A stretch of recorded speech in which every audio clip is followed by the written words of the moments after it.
Aujourd'hui, nous abordons un sujet de la plus haute importance, 8 signes avant-coureurs du cancer que vous ne devriez pas éviter. C'est un sujet qui nous concerne tous, directement ou indirectement, et il est crucial d'être informé. Le cancer est un adversaire implacable qui peut frapper quand on s'y attend le moins. Qu'il s'agisse de vous, d'un membre de votre famille ou d'un ami, être conscient des signes avant-coureurs est la première chose à faire. Le cancer ne fait pas de discrimination et une détection précoce peut sauver des vies. Dans la vidéo d'aujourd'hui, nous allons examiner 8 indicateurs clés qui peuvent signaler la possible présence de cancer. Ces manifestations sont souvent négligées ou sous-estimées. En identifiant et comprenant ces signaux, vous pourriez contribuer à sauver une vie, peut-être même la vôtre. Quels sont donc ces signes avant-coureurs et comment les distinguer des manifestations plus courantes, mais moins fréquentes, associées aux problèmes de santé? À la conclusion de cette vidéo, vous serez mieux informé pour prendre des décisions éclairées concernant votre bien-être et celui de vos proches. Plongeons dès maintenant dans le cœur du sujet. Un toux enrouement persistant, une toux persistante ou un enrouement prolongé peut indiquer la présence d'un problème de santé sous-jacent, y compris la possibilité d'un cancer. Ce symptôme se caractérise par une toux qui persiste sur une période prolongée, souvent de plusieurs semaines à plusieurs mois, sans montrer de signes d'amélioration. En ce qui concerne l'enrouement, il englobe un changement notable dans la hauteur ou la qualité de la voix, produisant un son rauque ou rugueux. Bien que la toux persistante ou l'enrouement puissent être des indicateurs de cancer du poumon, il est crucial de reconnaître que ces symptômes peuvent également être liés à divers autres types de cancers. Par exemple, les cancers touchant la gorge, le larynx ou l'ésophage peuvent provoquer un enrouement.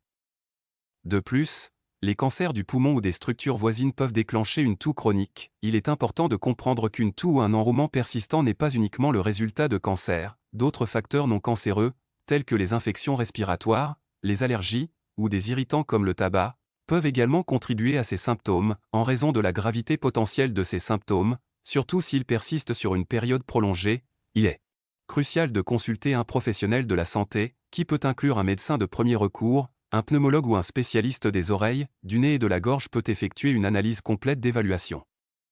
2. Fatigue. La fatigue représente un symptôme omniprésent et souvent handicapant, pouvant signaler un problème de santé sous-jacent, y compris la possibilité de cancer. Il se manifeste par une sensation de fatigue accablante et persistante, ou un manque d'énergie, allant au-delà de la lassitude habituelle post-effort. Contrairement à la fatigue normale, qui peut être atténuée par le repos ou le sommeil, la fatigue liée au cancer a tendance à persister et peut ne pas s'améliorer même après des périodes de récupération prolongées. Les mécanismes à l'origine de la fatigue associée au cancer sont complexes et diversifiés. L'une des causes contributives est la réaction du corps à la présence de cellules cancéreuses. Les efforts du système immunitaire pour lutter contre la maladie, combinés aux besoins métaboliques des cellules cancéreuses en division rapide, peuvent entraîner une sensation générale de faiblesse et d'épuisement. Divers types de cancers peuvent être liés à la fatigue, certains, comme la leucémie, étant particulièrement reconnus pour provoquer des problèmes de fatigue profonde et persistante. De plus, les cancers métastasés, qui se sont propagés à d'autres parties du corps, ou les cancers qui affectent les organes critiques peuvent exacerber la fatigue en raison de leur impact systémique. Il est important de noter que même si la fatigue peut être un indicateur potentiel de cancer, il existe de nombreuses affections non cancéreuses et facteurs liés au mode de vie qui peuvent également conduire à la fatigue persistante. Ceux-ci peuvent inclure des maladies chroniques, certains médicaments, une mauvaise qualité de sommeil, le stress et les déficiences nutritionnelles, étant donné la possible gravité de la fatigue en tant que symptôme, surtout lorsqu'elle persiste et affecte considérablement le fonctionnement quotidien. Il est essentiel de consulter un professionnel de la santé. Un médecin peut effectuer une évaluation approfondie, comprenant un recueil détaillé des données médicales, un examen physique, des analyses sanguines, et éventuellement des examens d'imagerie ou des biopsies. 3. Changements cutanés. Les changements dans l'apparence de la peau peuvent servir d'indicateurs significatifs de problèmes de santé sous-jacents potentiels, y compris la possibilité d'un cancer. Cela englobe diverses modifications, telles que l'émergence de nouveaux grains de beauté ou des changements dans les caractéristiques des systèmes existants. Ces changements peuvent impliquer des changements de couleur, de taille, de forme ou de texture. L'une des préoccupations les plus critiques liées aux changements cutanés est leur potentiel lien avec le cancer de la peau, y compris le mélanome, le carcinome basocellulaire et le carcinome épidermoïde, se manifestent souvent par des altérations notables de la peau. Cela peut englober toute une série de changements, allant des changements de pigmentation aux irrégularités de la bordure ou la texture d'un grain de beauté. Lorsqu'il s'agit de cancer de la peau, la détection précoce est primordiale. Identifier et traiter rapidement les changements cutanés peuvent conduire à un traitement nettement meilleur. L'auto-examen régulier et recherche d'une évaluation médicale professionnelle, La détection de tout changement cutané suspect est une étape clé de ce processus. 4. Perte de poids inexpliquée. La perte de poids inexpliquée est un symptôme important et souvent préoccupant, cela peut signaler la présence d'un problème de santé sous-jacent, potentiellement lié à un cancer.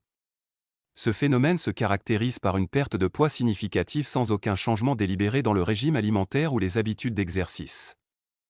Il est considéré comme notable lorsque la perte de poids dépasse les 5% du poids corporel dans une période de 6 à 12 mois, sans explication évidente. La diminution de poids associée au cancer découle des besoins métaboliques s'accumulent des cellules malignes. Les cellules cancéreuses ont tendance à se développer rapidement, consommant une quantité significative d'énergie de l'organisme. Cette activité métabolique accumulée peut entraîner une perte de poids, car le corps peine à répondre aux demandes énergétiques croissantes. Certains types de cancers sont plus souvent associés à une perte de poids inexpliquée, par exemple, les cancers comme le pancréas, l'estomac, le poumon, et les cancers de l'œsophage sont connus pour entraîner une perte de poids substantielle chez les personnes touchées. Cette perte de poids se produit souvent avant même que d'autres symptômes du cancer n'apparaissent. Il est crucial de noter que même si une perte de poids inexpliquée peut être un indicateur potentiel de cancer, il existe également diverses affections non cancéreuses. Cela peut conduire à un phénomène similaire. Ceux-ci peuvent inclure des troubles de la thyroïde, du diabète, des troubles gastro-intestinaux et des infections chroniques. 5. Douleur ou inconfort abdominal. La douleur ou l'inconfort abdominal fait référence à une sensation de malaise ou de douleur dans la région située entre la poitrine et le bassin, communément appelée abdomen. C'est un symptôme qui peut potentiellement signifier différents types de cancers, et une reconnaissance précoce est cruciale pour une intervention médicale rapide. L'un des types de cancers couramment associés aux douleurs abdominales est le cancer de l'ovaire. Le cancer de l'ovaire peut provoquer une gêne ou une douleur vague et persistante dans le bas de l'abdomen, souvent accompagnée de ballonnements. Cette douleur peut varier en intensité et être sporadique ou constante. L'inconfort est généralement ressenti profondément dans le bassin. Le cancer du pancréas est un autre type de cancer qui peut se manifester par des douleurs abdominales. La douleur associée au cancer du pancréas est souvent décrite comme une douleur profonde, inconfort rongeant, irradiant généralement vers le dos. Cela peut être persistant et implacable, et il peut devenir plus visible à mesure que le cancer avance. Il est important de reconnaître que les douleurs ou l'inconfort abdominal est un symptôme qui peut également résulter d'affections non cancéreuses. Ceux-ci peuvent inclure des problèmes gastro-intestinaux, tels que le syndrome du côlon irritable, SCI. La gastrite, ou des problèmes de vésicule biliaire, et peuvent également être liés à des facteurs alimentaires, des intolérances alimentaires ou d'infections. 6. Difficulté à avaler. La difficulté à avaler, médicalement appelée dysphagie, constitue un symptôme préoccupant qui pourrait éventuellement signaler un problème de santé sous-jacent, notamment la possibilité de cancer. Cette manifestation se caractérise par une difficulté visible et persistante, voire un inconfort, lors de la déglutition de nourriture ou de liquide. Bien que les difficultés à avaler puissent être un indicateur de cancer de la gorge ou de l'œsophage, il est crucial de reconnaître que d'autres types de cancers peuvent également provoquer ce symptôme. Par exemple, les cancers des zones environnantes ou ceux qui exercent une pression sur l'œsophage peuvent également être associés à des difficultés à avaler. Les origines de ces difficultés sont diverses. En cas de cancer, une tumeur peut réduire ou obstruer l'œsophage, compliquant le passage des aliments et des liquides. De plus, l'inflammation ou l'irritation induite par le cancer peut contribuer à cet inconfort. Il est essentiel de noter que les difficultés à avaler peuvent également découler de conditions non cancéreuses, telles que des troubles neurologiques, des sténoses ésophagiennes, ou même certains médicaments. Cette modification des habitudes intestinales ou vésicales fait référence à des modifications des schémas réguliers, de sel ou de miction qui s'écartent de la routine typique d'un individu. Ces modifications peuvent éventuellement signaler la présence d'un problème de santé sous-jacent, y compris la possibilité de cancer. Plus spécifiquement, en ce qui concerne les habitudes intestinales, des changements notables peuvent englober la constipation, caractérisée par des mouvements intestinaux peu fréquents ou difficiles, ainsi que la persistance de la diarrhée, se manifestant par des selles molles et fréquentes. De plus, la présence de sang dans les selles, qu'ils soient visibles ou détectés par des tests spécialisés, peut constituer un signe inquiétant.